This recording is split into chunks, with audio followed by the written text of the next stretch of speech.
The waste deck smelled of iron and wet air. Lights flickered like stars that had lost their shine long ago. The alien girl named Kessa of the Third stood there, her scales cold against the rising heat of the metal floor. Around her, her clan watched from the catwalks above, their claws clicking against steel, their eyes hungry for an ending. They had brought her a human prisoner, bound at the wrists, beaten but calm. His name was Jonah, though she did not know it yet.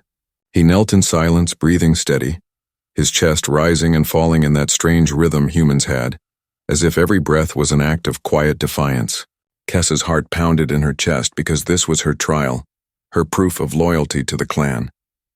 The First Mother stood high above, her voice echoing like thunder across the deck as she commanded, "End it, Kessa.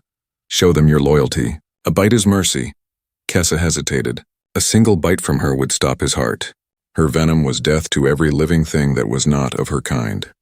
It was the one power her people took pride in, the one weapon that kept them feared, but she had never used it on someone who looked at her without hate. The human's eyes were not pleading. They were calm, curious, like he was studying the stars from a cage. She stepped closer, her pulse matching the sound of the furnace below. The air around him smelled different, like rain after fire, warm and raw. She could feel every gaze on her back waiting for her to prove herself. When she leaned close, he whispered a word she had never heard before. "Please." It was soft, not for himself but for her, like he understood the weight on her shoulders. Kessa felt her throat tighten. She opened her mouth, fangs sliding free with a faint click. Her lips brushed his neck. She tasted salt, sweat, and fear mixed with courage. Then she bit. The venom flowed fast, burning down her teeth, and she knew it would reach his heart within seconds. The crowd above went silent. They waited for the fall, but the human did not fall. He gasped, blinked, and straightened his back. He swayed once but stayed on his knees. The veins in his neck pulsed. His skin flushed red where she had bitten him, but it did not fade to gray like the others before him. Kessa stared, unable to breathe. Her venom had failed. The First Mother's voice cut through the air, sharp as broken glass. Again, Kessa froze. The right allowed one bite no more. A second bite was dishonor. But the clan's fear had turned to rage, and rage always demanded more. The human looked up, his lips trembling with something close to a smile. "It's okay," he whispered. "Do what you must."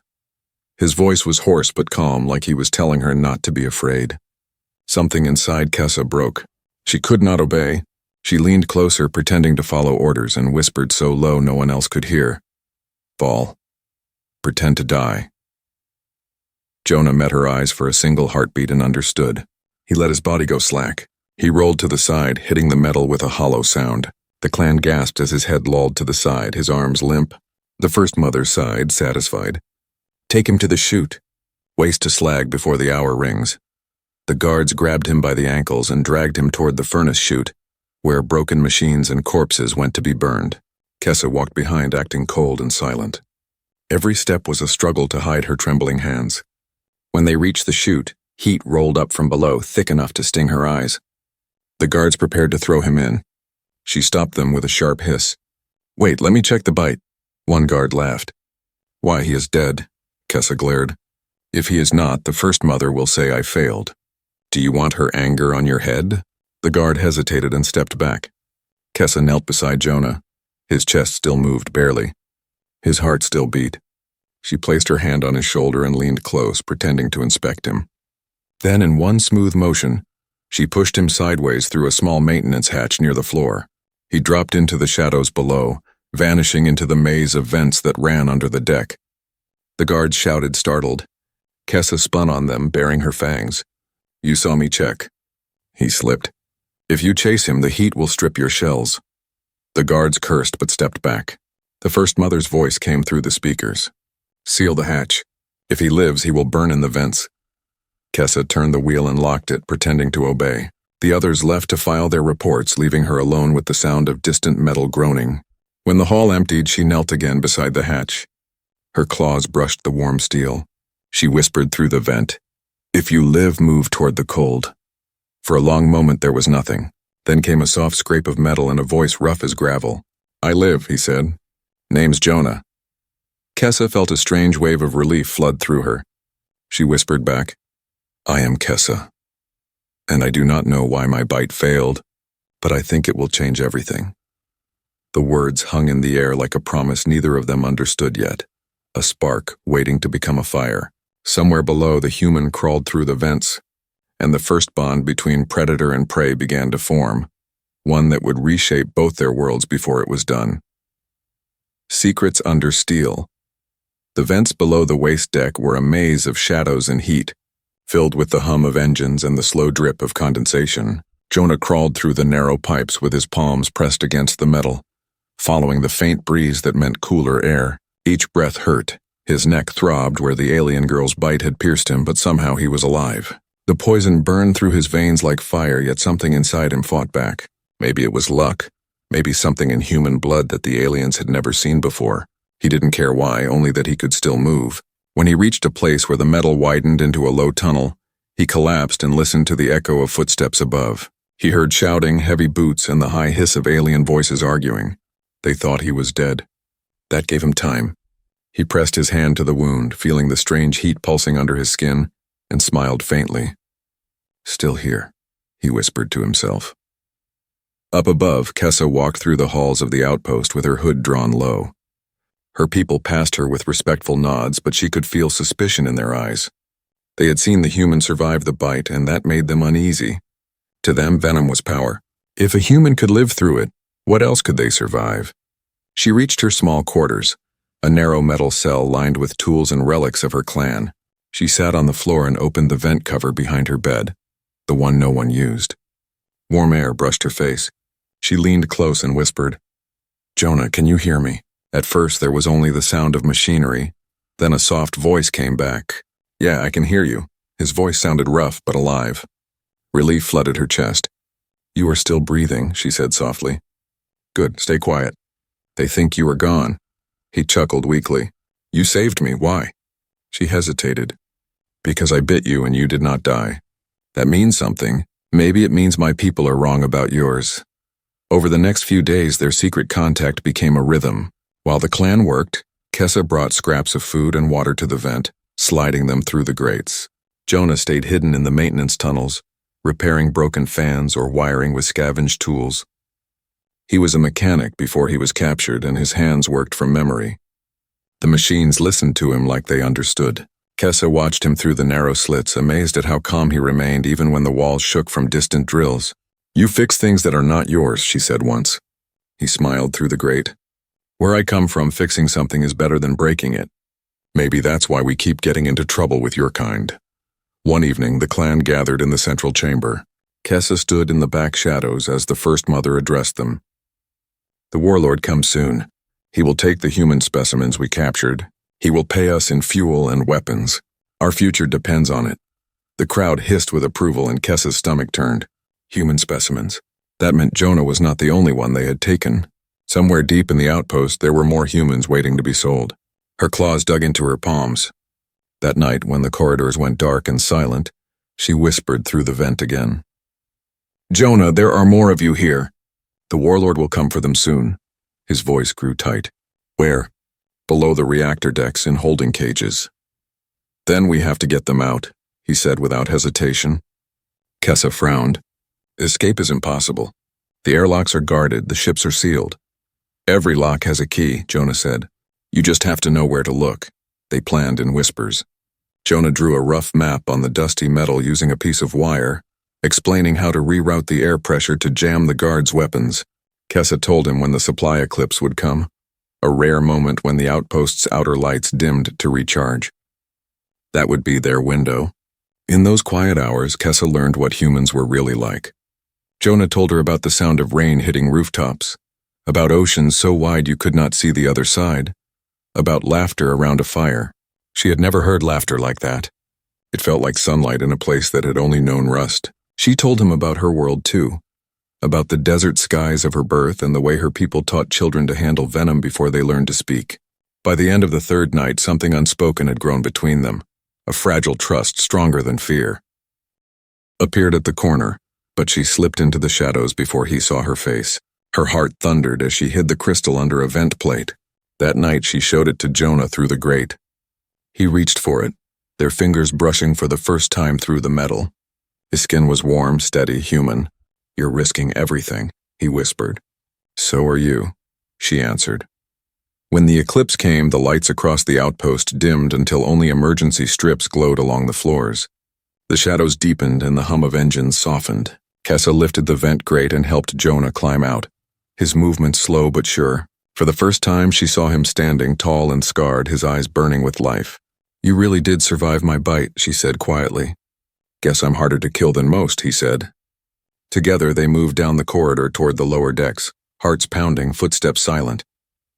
Above them, the clan dreamed of profit and power, never knowing that below their feet, a human and an alien girl were about to change the story of both their species forever. The test of pain, the eclipse ended, and the lights of the outpost came back to life with a harsh white glow that made every shadow seem guilty. Kessa and Jonah had spent the last hours hidden deep inside the lower decks among the pipes and humming engines, where few dared to go. They had freed 2 other humans during the darkness, a woman named Mara who once worked on orbital farms and a younger man called Dre, who had been captured from a mining ship. Both were weak and hungry but alive. For the first time since Jonah had been brought here, he was not alone among his own kind, though the air around them still felt heavy with danger. They had reached an old maintenance corridor that led toward the outer ring where the escape pods once were, before the clan sealed them years ago. Jonah sat with his back against a pipe, breathing slow, eyes sharp as he listened to the rumble of feet above. He knew they would be hunted soon. Kessa knelt near the door panel, her claws tapping the screen as she tried to override the lock. Sweat gathered between her scales. "This code should work," she whispered. "The crystal I stole had access clearance." The door blinked red again. "Unless they changed it already." Jonah reached over and touched her shoulder gently. "We'll find another way. Panic is the enemy of plans." She looked at him, puzzled by the calm in his voice. "You speak like a leader," she said. "I used to lead a small team back home," he answered. "Fixing reactors, not escaping alien prisons, but leadership's the same.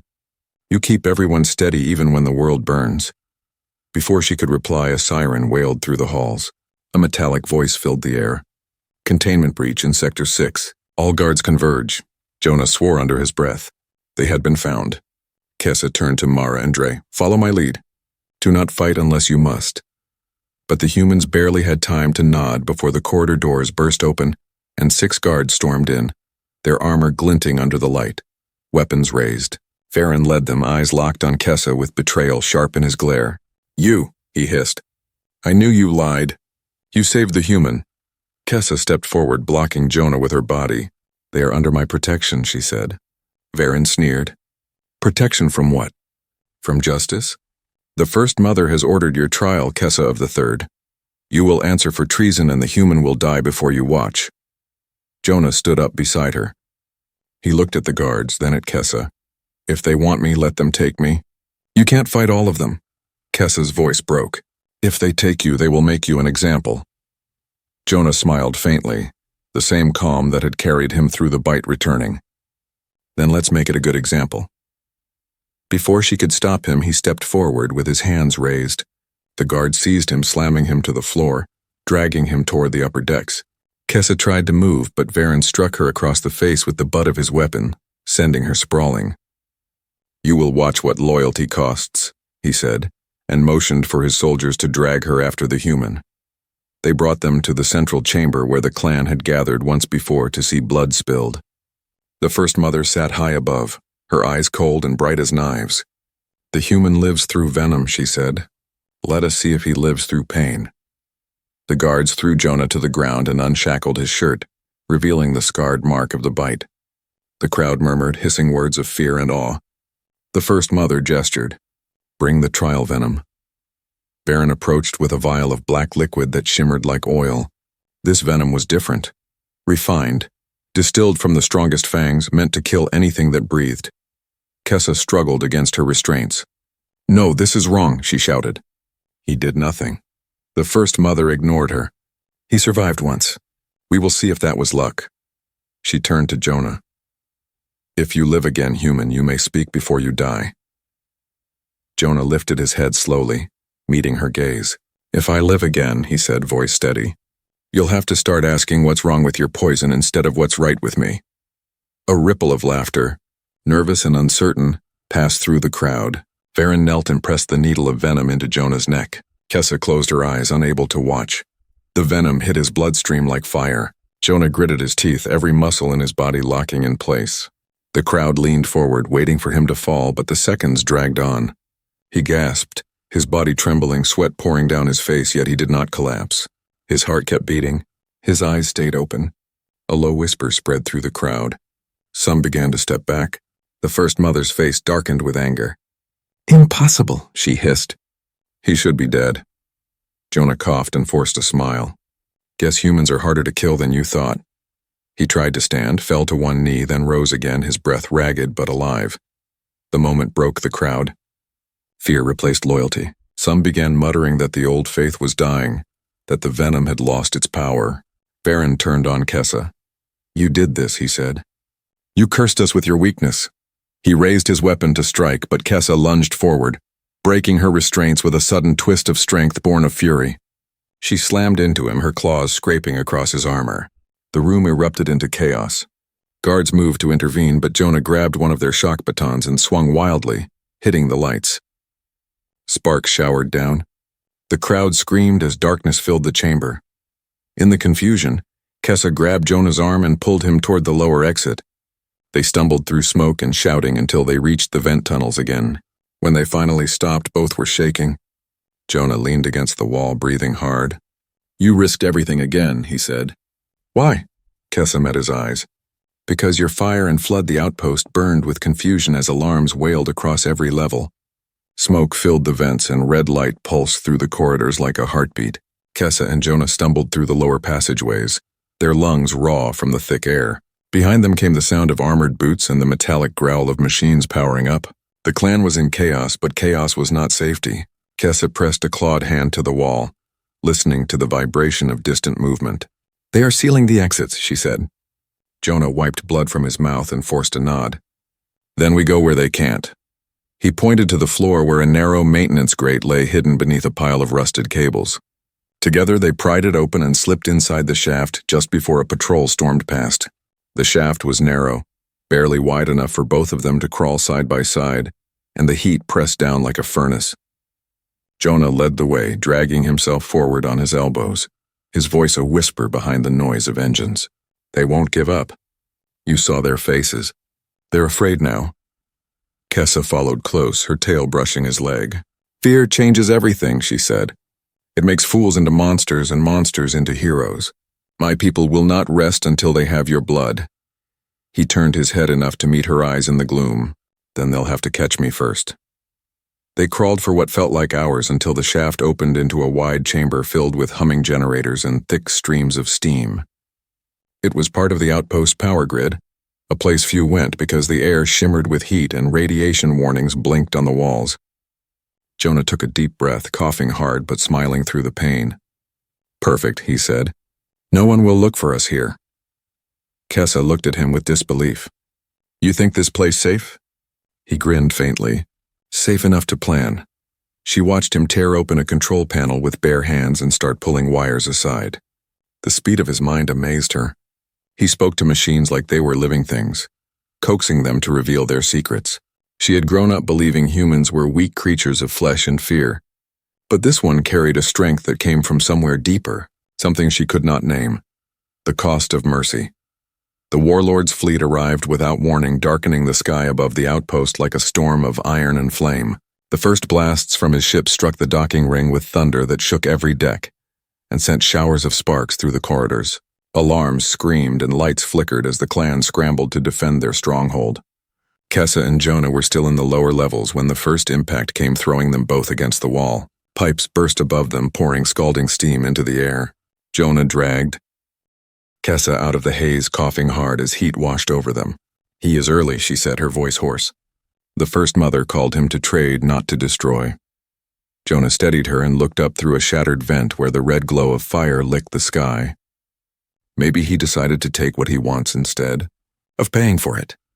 They ran through twisting tunnels, trying to reach the armory where the surviving humans were hiding with a few rebel aliens, who had turned against the clan after seeing the venom fail. When they reached the heavy doors, Jonah used the stolen access codes to open them. Inside, a dozen faces turned to look at him, half in fear, half in hope. Mara and Dre were there, armed with scavenged rifles, their clothes black with soot. "The ships are bombing everything above the 3rd level," Mara said. "If we don't leave now, we burn with them." Jonah nodded, but his eyes went to Kessa. She looked pale, her scales cracked from heat. "You don't have to stay with us," he told her quietly. "Your clan will kill you if they see you fight for us." She shook her head firmly. "I chose already. My blood is not worth more than your lives."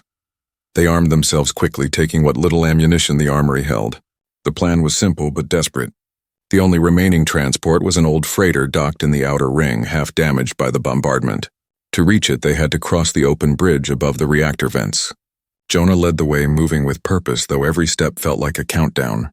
Explosions echoed above them as the warlord's troops breached the upper decks. When they reached the bridge, the sight that met them was chaos. Flames danced across the metal span, while wind from the broken hull screamed like a living thing. Beyond the smoke, the freighter hung tilted on its moorings, still intact but barely.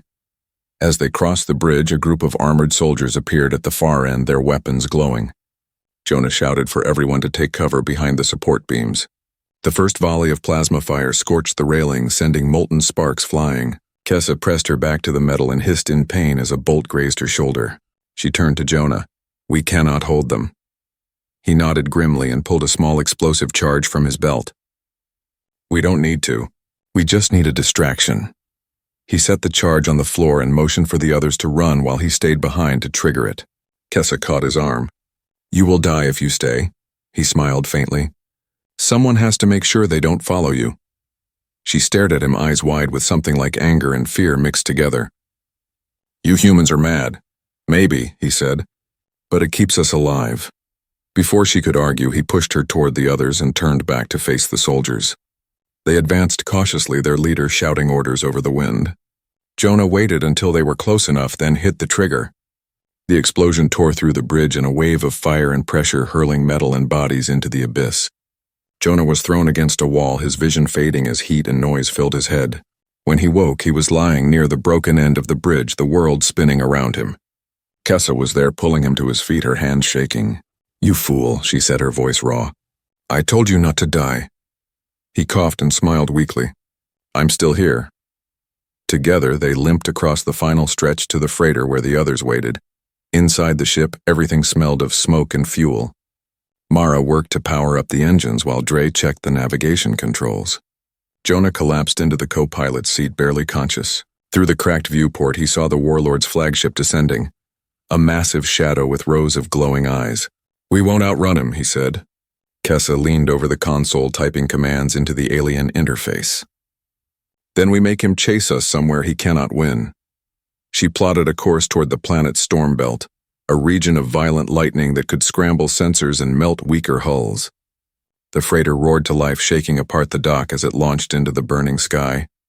The warlord's ships followed, firing beams that lit the clouds in blinding arcs. The freighter rocked under the impact but held together. Inside, the crew worked like parts of one mind, humans and aliens shouting directions and fixing systems on the fly. Jonah gritted his teeth as sparks rained from the ceiling.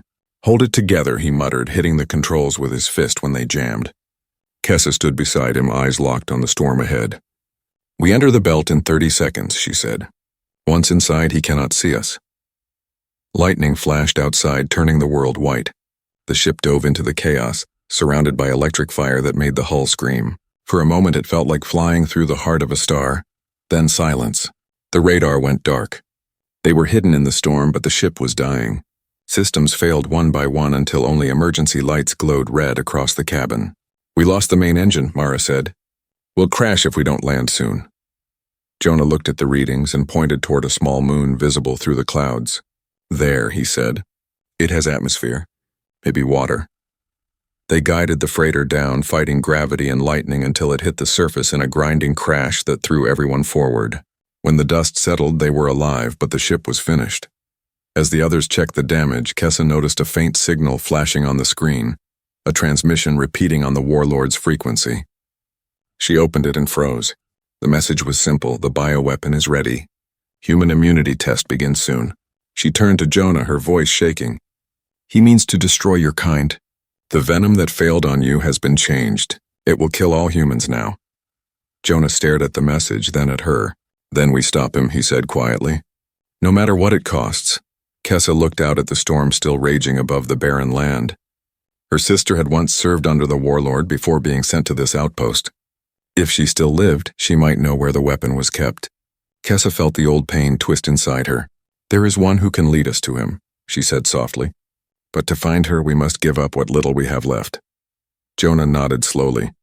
Then we'll trade everything, even our ship, because mercy is never free. And as lightning split the sky above them, the survivors began to plan the most dangerous mission of their lives. Stand of the Small. The wind of the barren moon howled across the wreck of the freighter as the survivors worked to gather supplies. The storms had passed, but the air was still thick with the smell of burned metal and fuel. Jonah stood at the edge of a cliff looking toward the dark horizon where the warlord's fleet loomed in the distance, like a wall of fire. They had little time. Kessa joined him, her scales dull under the weak light. The signal came from the fortress moon beyond that ridge, she said. That is where he will test his weapon. Jonah's jaw tightened. Then that's where we go. Behind them, the others rested by the ship's remains. Mara patched a wound on Dre's arm while two of the rebel aliens worked on building a transmitter out of scraps. Everyone was exhausted, hungry, and half afraid, yet when Jonah spoke, they all listened. He had become something more than a prisoner to them. He was a force that pulled broken pieces together into hope. Kessa crouched beside the small fire they had built and drew lines in the sand with her claw tracing the fortress layout she remembered from her sister's service. There are guard towers along the northern wall, but the southern vents lead to the reactor chamber. If we can reach that chamber, we can destroy the weapon before it's used. Jonah studied the drawing, nodding slowly. How many guards? Too many, she said. But the warlord underestimates the weak. He will not expect anyone to attack from below. Jonah smiled faintly. Then we'll make him regret it. The next day they set out across the wasteland under the cover of a dust storm. The air was dry and full of static. They traveled in silence through valleys of black rock and ancient bones left from older wars. Every step felt heavy, but none turned back. Kessa moved ahead, guiding them through old tunnels and caves. She could feel her sister's memory in every shadow, and it hurt to breathe. When they reached the edge of the fortress, they saw it rise from the ground like a living mountain. Metal towers wrapped in chains of light. Guards patrolled the walls while drones floated through the air, humming like angry insects. Jonah crouched low and spoke quietly to the group. We split into two teams. Mara, Dre, and the rebels draw fire at the east gate. Kessa and I take the vents. Once the weapon is destroyed, we meet at the landing platform and steal a ship. Mara grinned despite her fear. Simple enough for suicide, Jonah nodded.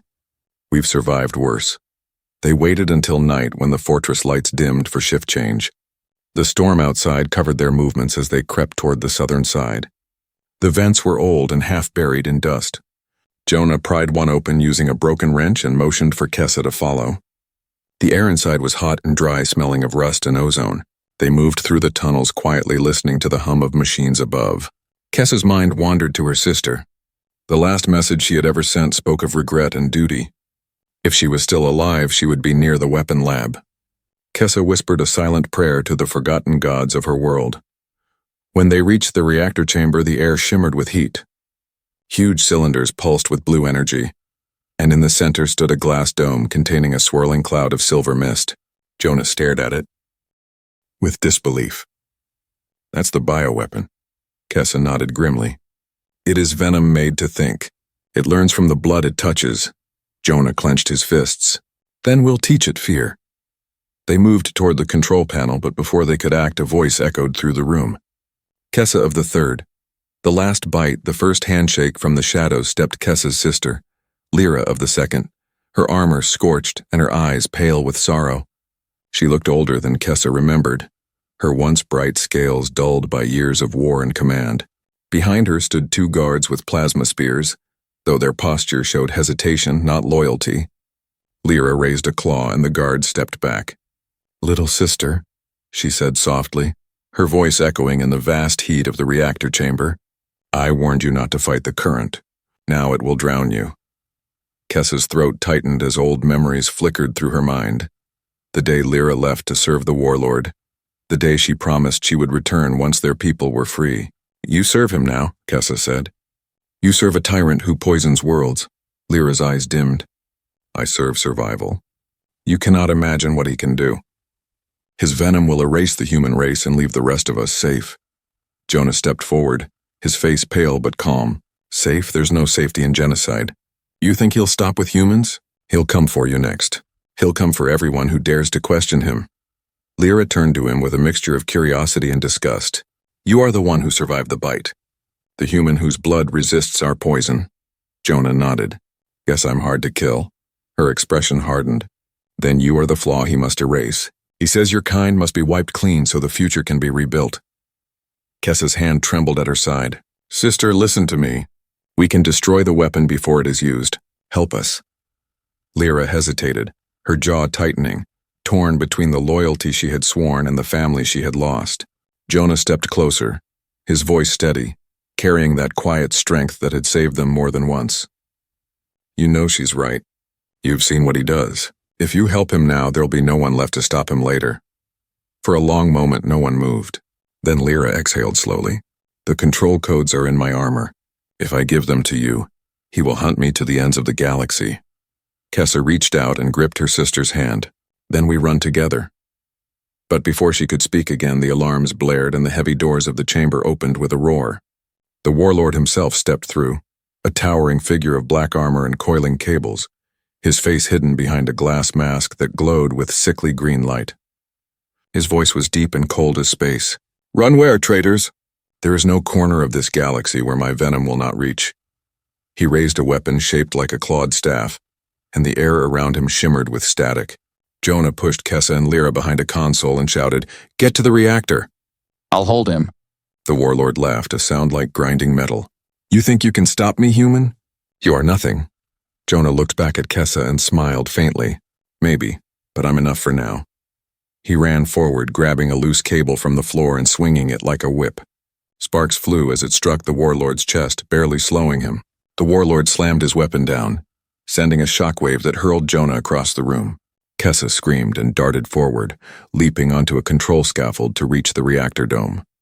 Lyra followed, tearing the access panel open and entering the override codes. It needs more power, she shouted. The detonation must be manual.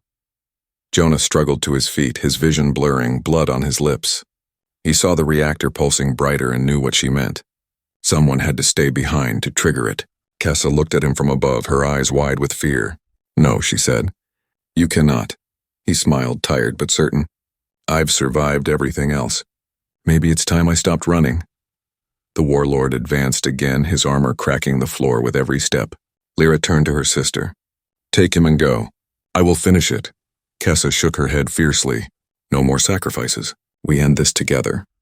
She bit down on her own arm, her fangs piercing her skin. Venom filled her mouth. She tore a strip from Jonah's sleeve, soaked it in her blood, and held it up. My venom mixed with his blood. It cured me once. Maybe it can kill him. Jonah understood and nodded. Together they moved as one. He ran forward, drawing the warlord's attention, while Kessa leapt onto the machine scaffold above him. The warlord swung his weapon, smashing the floor where Jonah had stood, but the human rolled aside, grabbing a shard of metal and driving it into the warlord's side. Sparks burst out. The warlord roared in fury, turning to strike, and in that instant Kessa jumped from above and sank her fangs into the gap in his armor, pressing the soaked cloth against the wound. The venom hissed as it entered his body, a mix of alien toxin and human resistance.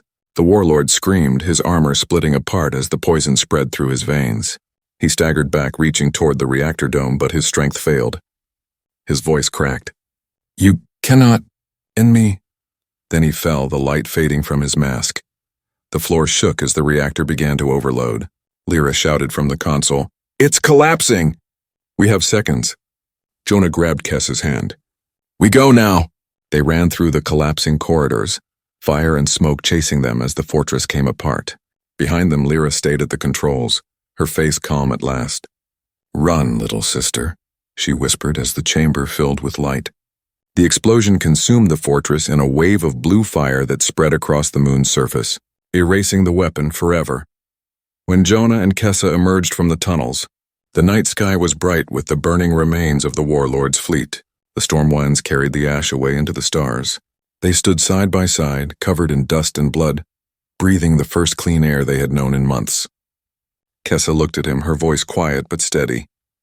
Your people are safe now. Jonah nodded slowly. Because of you? She shook her head. Because of us.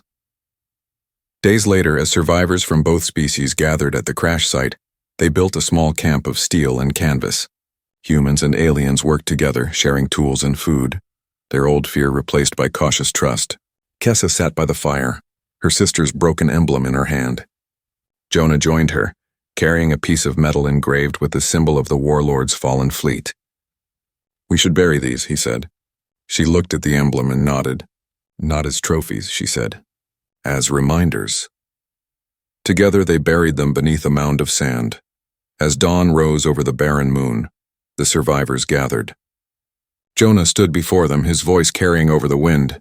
We have fought and bled to prove that no life is worthless, that mercy can survive even in fire. The warlord is gone, but the lesson remains. We build something better now, not for humans, not for aliens, but for all who choose to stand together. Kessa stepped beside him, her hand resting on his arm. The crowd was silent, watching two enemies who had become the beginning of something new. When the sun broke the horizon, its light caught their faces, human and alien, standing side by side in peace. Kessa turned to Jonah and smiled faintly. Your blood changed my venom, she said. Perhaps your heart will change my world. Jonah smiled back, one step at a time.